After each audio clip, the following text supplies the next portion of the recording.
françaises à l'époque sont en rouge et les troupes ennemies en bleu. Aujourd'hui, c'est l'inverse, hein, peu importe. Mais le système tranché va se complexifier, va s'étaler en profondeur verticale, comme ici, avec la guerre des sables, mais va s'étaler aussi en profondeur horizontale. C'est-à-dire que chaque position de défense est composée de plusieurs lignes de défense. La première position, c'est 2-3 lignes de défense qui sont à 200-300 mètres l'une des autres, reliées par des boyaux de circulation, avec des sens de circulation. C'est pour ça que je parle de système tranché. Des boyaux montants, des boyaux descendants, etc. Tout est organisé. Les tranchées, vous voyez, en profondeur, ça peut prendre 5-6 km de profondeur. Donc vous mettez à la place de l'attaquant, les Français attaquent, ils arrivent sur la première ligne ennemie, ils s'en emparent. Mais derrière, il y a la deuxième. Ils s'en emparent, parfois en 1915, en septembre 1915 en campagne. Et derrière, il y a la troisième. Ce que les Américains vont connaître dans l'opération Meuse-Argonne de 1918, d'octobre 1918, c'est 8 lignes de défense successives mises en place par les Allemands en Argonne. Ils se cassent les dents, les Américains. On est à 400 morts par jour, au lieu de 900 en moyenne sur la guerre, et au lieu de presque 1700 morts par jour en 14. Hein? Donc le système tranché est économe des hommes, au prix bien entendu de conditions épouvantables. C'est-à-dire que les tranchées, les premières générations, si je puis dire, de tranchées, qu'est-ce que c'est? Des abris individuels qui se relient entre eux, hein, et qui finissent par former une ligne.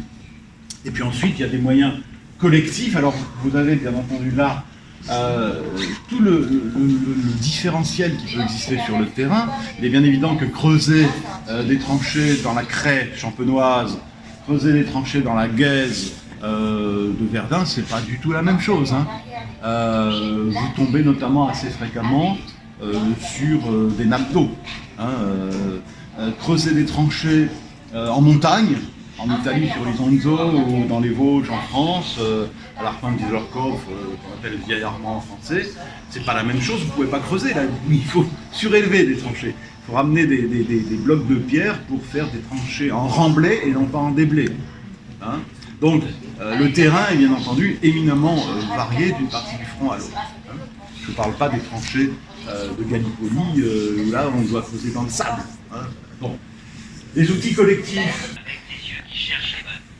Elles arrivent toutes, balayant l'air, et quelques hommes s'effondrent sans un cri.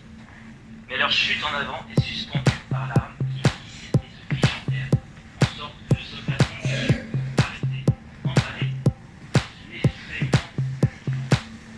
mort.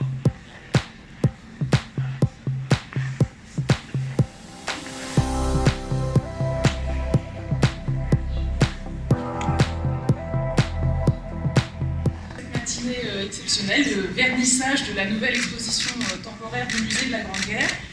Donc exposition tranchée.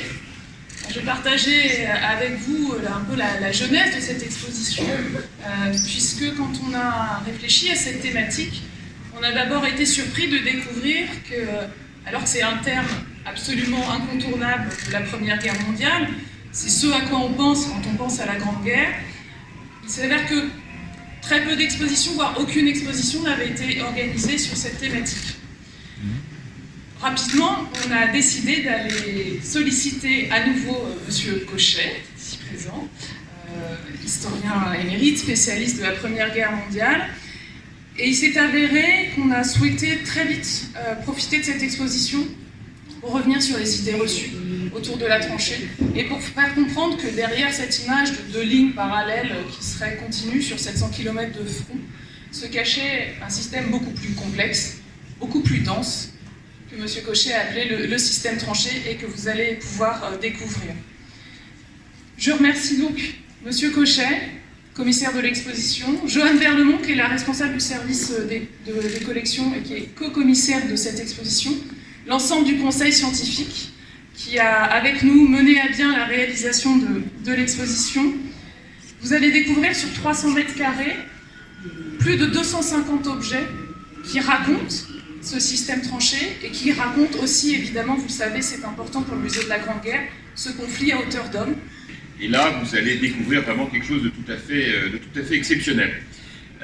Ça s'inscrit dans un contexte que vous avez bien compris, parce qu'il y a parmi vous beaucoup de gens qui suivent de près l'actualité du musée de la Grande Guerre, et notamment la Société des Amis, parce que nous avons évidemment en tête de lancer la 2e décennie du musée. On avait ouvert en 11 novembre 2011, on a célébré le 10e anniversaire avec le 1000e visiteur le 11 novembre 2021. Nous travaillons maintenant à l'après-centenaire, parce que la première décennie, elle était évidemment largement consacrée à célébrer le centenaire dans les différentes années de la guerre, avec les différents éléments saillants de chacune des années de la guerre, et puis post-guerre, avec les traités de Versailles, de Saint-Germain-en-Laye, et tous ceux qui ont conduit à la suite des choses. Nous rentrons donc maintenant dans une nouvelle étape, et cette nouvelle étape, nous avons décidé de la consacrer à travers quelques éléments importants et quelques rendez-vous importants. Et parmi ceux-ci, il y a deux choses qui vont venir enrichir l'attractivité du musée. La première, c'est que, sur la suggestion de Jean-Pierre Vernet, nous avons identifié 2 wagons datant de la Première Guerre mondiale et qui vont, grâce au mécénat de la SNCF et de Alstom, vont pouvoir être totalement rénovés, alors qu'ils étaient voués à la démolition. Et ces 2 wagons avaient pour caractéristique d'assurer le transport des troupes et des animaux en 1914 et malheureusement des déportés en 1940, puisque, vous savez, malheureusement, les trains de la SNCF avaient à l'époque conduit beaucoup de gens, dans le cadre de la politique de collaboration, à la déportation, et notamment en particulier à la communauté juive, mais pas seulement, parce qu'il y avait aussi, vous savez, des déportés résistants, politiques, tout ça, vous connaissez cette histoire, c'est pas celle du musée de la Grande Guerre, mais évidemment, elle est étroitement corrélée. Donc ces 2 wagons vont être exposés après la fin de leur rénovation, probablement l'année prochaine, ou au plus tard 2023, et donc nous aurons l'occasion, bien sûr, de commenter, d'organiser un certain nombre de visites. Et puis, nous avons un autre projet qui verra le jour en 2024, et qui, lui, consistera à la reconstitution d'une tranchée à ciel ouvert. Donc là, vous avez la tranchée, l'extrait de tranchée, des 2 côtés français et allemands, mais là, la tranchée que nous projetons, elle fera, je crois, 200 mètres de long. 200 mètres de long, donc elle sera sous la dalle, et elle visera à proposer au public une véritable reconstitution vivante de ce qu'est la vie dans les tranchées, avec la complexité, l'organisation des tranchées. Donc ce sera évidemment un élément d'attraction supplémentaire de très bon niveau, et qui sera unique en réalité en Europe. Alors, c'est vrai que ce sont des projets importants qui s'ajouteront à toute une série d'autres événements que nous allons organiser, tout en maintenant ceux des événements que vous connaissez, en particulier le rendez-vous avec les reconstituants, les batailles aériennes, enfin tout ça est évidemment déjà bien intégré dans la vie événementielle du musée de la Grande Guerre du Pays.